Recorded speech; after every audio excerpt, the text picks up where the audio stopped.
सास और बहू की जीवन की दिलचस्प कहानी। यह कहानी एक छोटे से गांव की है जहां दो पीढ़ियां अपनी अलग अलग सोच, परंपराओं और अनुभवों से जुड़ी हुई थीं।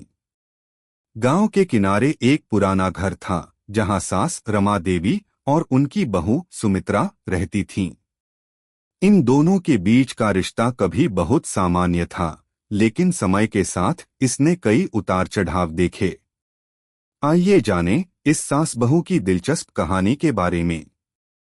अगर आप अपनी माँ से सच्चा प्यार करते हैं और उन्हें हमेशा खुश देखना चाहते हैं, तो इस चैनल को सब्सक्राइब करें, लाइक करें और इस वीडियो को लास्ट तक जरूर देखें, क्योंकि जल्द ही एक खुशखबरी आने वाली है जो आपके दिल को छू लेगी।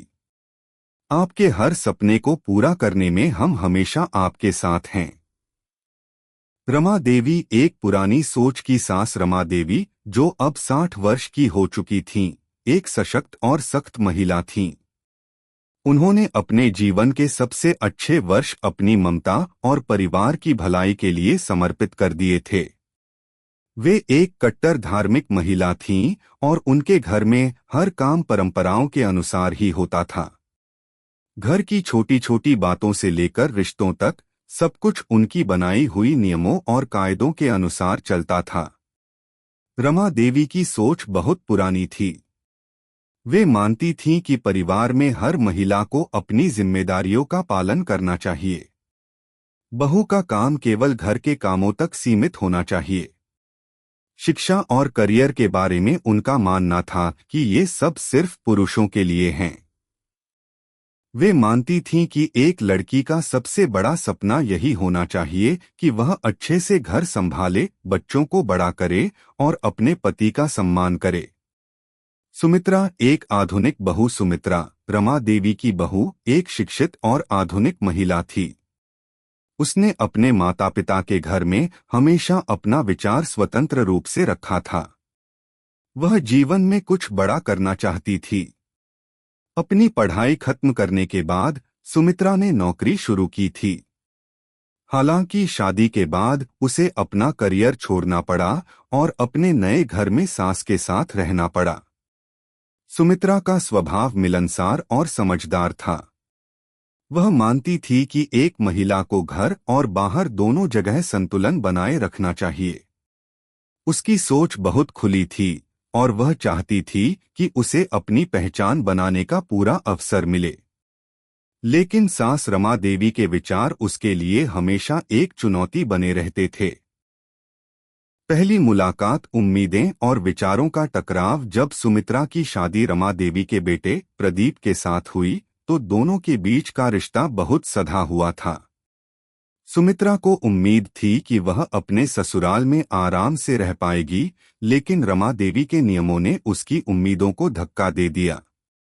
रमा देवी ने सुमित्रा से साफ तौर पर कह दिया था, बहू, तुम्हारी पहली जिम्मेदारी घर के कामों को संभालना है। अगर तुम बाहर नौकरी करना चाहती हो, तो घर की सारी जिम्मेदारियां तुम नहीं निभा सकोगी। सुमित्रा को यह सुनकर दुख हुआ, लेकिन उसने सोचा कि उसे अपनी जगह साबित करने का अवसर मिलेगा।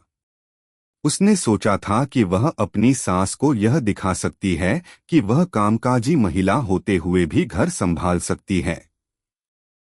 रिश्ते में तनाव शुरू होती है जब सुमित्रा ने नौकरी के साथ घर के काम भी संभालने की कोशिश की। वह सुबह जल्दी उठकर घर के सारे काम करती और फिर ऑफिस जाती। लेकिन रमा देवी ने इसे कभी सराहा नहीं। उन्हें लगता था कि सुमित्रा का ध्यान केवल बाहरी दुनिया में है और घर में उसकी जिम्मेदारी नहीं निभाई जा रही है। तुम ये क्या कर रही हो, बहू? रमा देवी एक दिन गुस्से में आकर बोली, घर की देखभाल करने का काम तुम्हारा है। अगर तुम घर के कामों में ध्यान नहीं दोगी तो कैसे चलेगा? सुमित्रा ने शांत रहते हुए जवाब दिया, माँ, घर और बाहर दोनों जगह संतुलन रखना जरूरी है। हम महिलाएं अब हर जगह अपनी जगह बना सकती हैं। रमा देवी ने इसका कोई जवाब नहीं दिया, लेकिन उनका मन चिढ़ गया था। वे इस सोच के खिलाफ थीं कि बहू का भी अपना जीवन हो सकता है। फिर एक मोड़ सुमित्रा का संघर्ष। कुछ महीनों बाद सुमित्रा को एक बड़ी प्रमोशन मिली, लेकिन इसका असर घर पर भी पड़ा। जब सुमित्रा घर लौटी तो रमा देवी ने उसे बुरा भला कह दिया। तुमने तो अपनी नौकरी को ही अपना जीवन बना लिया है, घर का क्या होगा? यह शब्द सुमित्रा के दिल में चुभ गए। उसने तय किया कि अब उसे अपनी सास को साबित करना होगा कि एक महिला घर और बाहर दोनों को अच्छे से संभाल सकती है। सुमित्रा का प्रयास, सास के दिल में बदलाव। एक दिन सुमित्रा ने रमा देवी को चाय बनाने के लिए कहा। रमा देवी ने सोचा, क्या बहू आज कुछ नया करेगी? सुमित्रा ने चाय बनाने के बाद रमा देवी से कहा, माँ, मैं जानती हूँ कि घर और कामकाजी जीवन में संतुलन बनाना मुश्किल है, लेकिन मैं चाहती हूँ कि आप मेरे साथ इस सफर में चलें। हम दोनों एक दूसरे से बहुत कुछ सीख सकते हैं। रमा देवी ने चुपचाप चाय पी, लेकिन इस बात ने उन्हें झकझोर दिया। उन्हें महसूस हुआ कि सुमित्रा का दृष्टिकोण सही था। धीरे धीरे रमा देवी ने सुमित्रा की मेहनत और समर्पण को समझना शुरू किया। एक नया आरंभ, सास और बहू की दोस्ती। समय के साथ रमा देवी ने सुमित्रा के दृष्टिकोण को स्वीकार करना शुरू किया। वह जानने लगीं कि बहू का भी एक अलग सपना हो सकता है और परिवार के साथ साथ खुद का जीवन भी हो सकता है। सुमित्रा भी अब अधिक समझदारी से घर के कामों में सास की मदद करती थी। दोनों के बीच अब संवाद बढ़ने लगा था और वे एक दूसरे की सोच को समझने लगीं। एक दिन सास और बहू दोनों मिलकर मंदिर गईं और वहां बैठकर बातें कीं। रमा देवी ने सुमित्रा से कहा, तुमने मुझे बहुत कुछ सिखाया है।